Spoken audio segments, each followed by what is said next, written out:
राम राम मंडळी. महाराष्ट्रात गेल्या काही वर्षात एक गोष्ट वारंवार दिसते. हरियाणा, पंजाब, दिल्ली, उत्तर प्रदेश या राज्यातून अनेक पैलवान मैदानी कुस्ती खेळण्यासाठी महाराष्ट्रात येतात. ही चांगली गोष्ट आहे.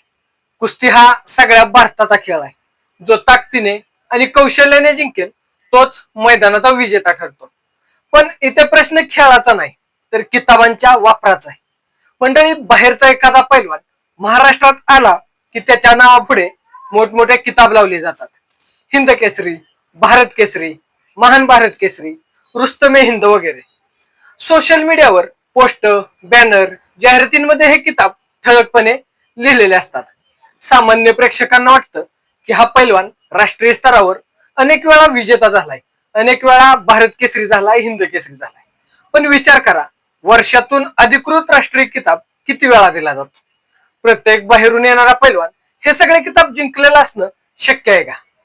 मंडळी, भारतात मातीच्या कुस्तीच्या अधिकृत राष्ट्रीय स्पर्धांचे आयोजन Indian style wrestling association of India म्हणजेच भारतीय शैली कुस्ती महासंघ भारत या राष्ट्रीय संघटनेमार्फत केले जाते.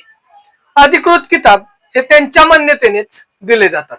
अशा मोठ्या स्पर्धा वर्षातून मर्यादित वेळाच होत असतात. त्यामुळे प्रत्येक गावोगावी खेडोखेडी होणाऱ्या निमंत्रित स्पर्धेत दिला जाणारा भारत केसरी हा किताब राष्ट्रीय किताबासारखा समजणं योग्य नाही. जर एखादा पैलवान खरोखर अधिकृत हिंद केसरी असेल, अधिकृत भारत केसरी असेल, महान भारत केसरी असेल, रुस्तमे हिंद असेल तर त्याचा सन्मान नक्कीच व्हायला हवा. त्यात कुणालाही आक्षेप नाही. पण अधिकृत मान्यता नसताना मोठी नावे लावून प्रचार करणं योग्य नाही. त्यामुळे लोकांची दिशाभूल होते आणि खऱ्या किताबाची किंमत कमी होते. याहून मोठी गोष्ट म्हणजे दुहेरी निकष. मंडळी, बाहेरचा पैलवान आला की त्याचं कौतुक, मोठं किताब, मोठा गौरव. पण महाराष्ट्रातील एखादा पैलवान निमंत्रित स्पर्धा खेळला किंवा साधा जिल्हास्तरीय स्पर्धेत जरी जिंकला तरी त्याच्यावर संशय, आरोप, सोशल मीडियावर टीका ह्या सगळ्या गोष्टी होतात. हे चुकीचं आहे.